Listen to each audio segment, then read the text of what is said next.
Sorry about that. I think what he really meant to say was that this video has been sponsored by NordVPN. Use the code youngyoung to get 68% off a 2-year subscription and 1 extra month free of premium internet protection and supernatural roaming power. What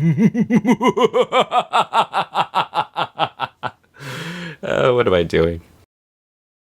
So a recent video game came out on Steam called Phasmaphobia, which is a co-op horror ghost hunting experience.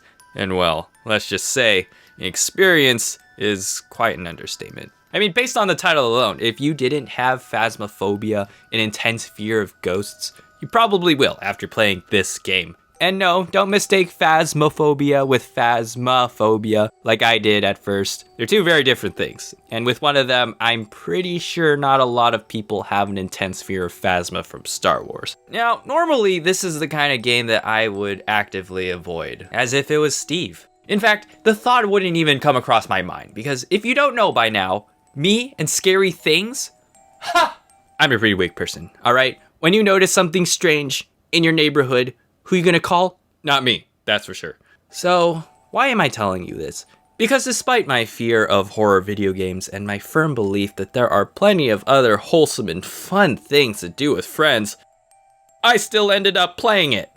It was a normal October day, and I was in the middle of doing my daily Inktober when I received a mysterious letter from the blue-haired Gavin. It read, Dear Mr. Tofu, I am assembling a ghost hunting team and was wondering if you are interested in joining. The plan is to hang out in a house, ask a few questions, take some fun pictures, meet new people, or things, and overall just have a grand old time.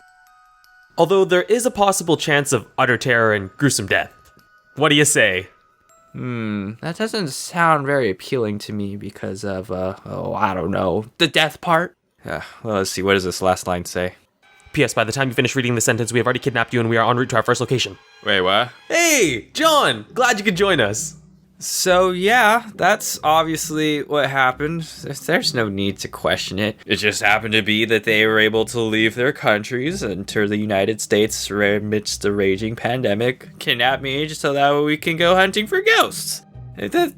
What's so hard to believe about that? That's clearly what happened. It's totally not that I actually accepted, thinking that I should add some spice to life and confront my fears by jumping headfirst in an absolutely terrifying game. That would be stupid. It's totally not that. But whatever the reason was, the ghost busting squad was complete. So we have Gavin, Steven, Yes, it is I. Alex, and me. Basically, our job is to search for evidence that helps us find and identify the kind of ghost that lives in some abandoned building. Don't let the ghost catch you, and get out of there alive.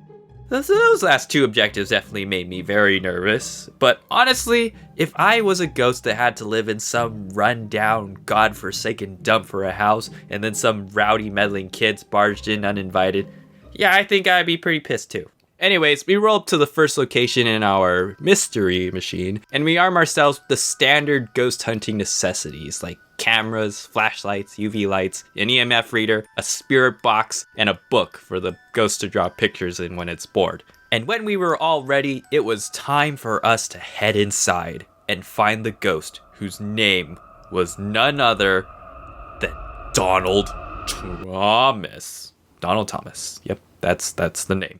Moving on, entering the house in itself was definitely an experience on its own.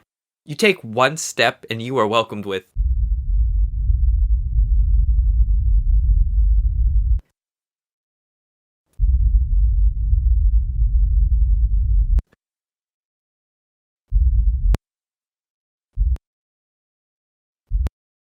you know that sudden amazing feeling of fearlessness and just wanting to get right in there? I don't have it. But there was no turning back now. We had a mystery on our hands, and it was time to kick some ghost booty. But in order to kick some ghost booty, you have to find it first. And unfortunately, it could honestly be anywhere.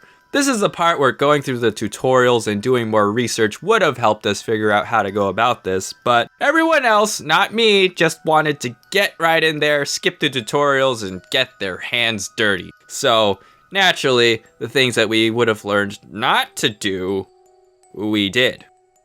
And paid for it dearly. For one thing, everyone just kept shouting the ghost name, Alex, which only angers the ghost, making it more likely to attack us. Don't ask me why that is. I was still questioning why I didn't just stay in the van. But let's just say the name that must not be said was in fact said many times, often following some form of insult at the ghost's expense. Listen, guys, I don't like you-know-who either, but maybe we shouldn't be provoking him any further. We don't necessarily have anything to defend ourselves with. I mean, all I got is this bottle of shampoo. But did anyone listen? No, it was all about getting content. Well, what's the point of getting content if you're dead? The second problem is that we stayed in the house way too long. Each of us had a certain amount of sanity, and the longer we stayed in the house in the dark, the lower our sanity got, thus increasing the chance of the ghost attacking us. So at this point, we already pissed off Donald, and everyone was turning crazy. So it wasn't long before... One by one. First Gavin, then Alex. Steven and I managed to run into another room and barricade the door. Except, I'm pretty sure ghosts can just go through walls anyway. Steven gets attacked, and now it is just me. All alone. With Donald. Oh yeah, let's try something new, I said. It'll be good for me, I said. Well, look where that got me. This is the last time I'm listening to myself. Alright, clearly, Mr. Ghost, this has all just been a big misunderstanding, so if you don't mind, I think I'll just show myself out. Oh, the door's locked. And there goes the lights. Okay, well, I should be fine as long as my flashlight doesn't flicker, because apparently that is a signal that the ghost is nearby and ready to attack. Just like that. I am screwed. Of course, the most scared member of the team is the last to be alive. And my sanity just plummeted. I didn't know what happens when the ghost attacks. I didn't want to see that face, and I for sure was not sticking around to find out. So I did what any sane person would have done in that situation. Excuse me, Mr. Ghost. Give me 1 second. Here we go.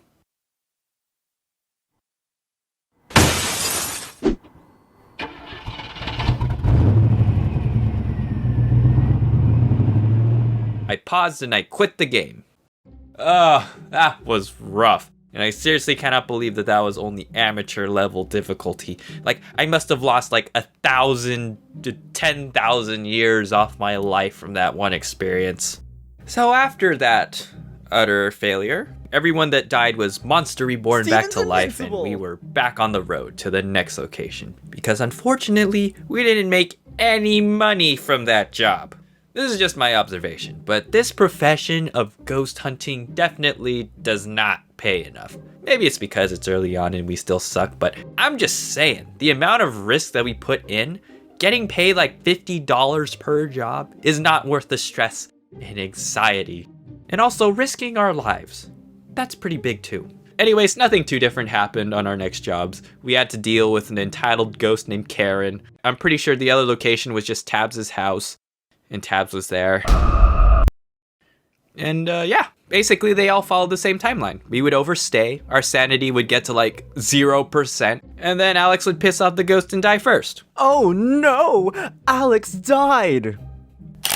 Oh well, we at least got $15 from it. I think it's worth. And finally we would get at least 2 clues, but when we guessed the type of ghost, no matter how sure we were, we never got it right. And you know, it's such a demoralizing moment when, after going through all of that, we were still wrong. But hey, we got $120 for insurance money. If you watch the stream by these guys, I may not sound that scared, or maybe I do, definitely later on as the ghost became more active, but either way, just know I was legit terrified. I think at one point in the first location, the ghost whispered in my ear, and I was like, nope! And I took off my headphones. I have no shame in admitting my weakness, but yeah, I did feel bad that I got too scared sometimes to the point I wasn't really helping the team. And my Discord definitely kept making fun of me for that. Thanks, guys.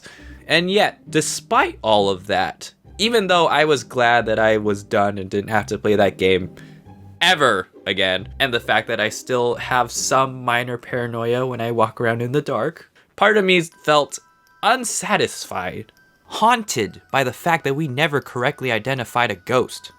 For some reason, I wanted to do better. I wanted to try again. What is wrong with me?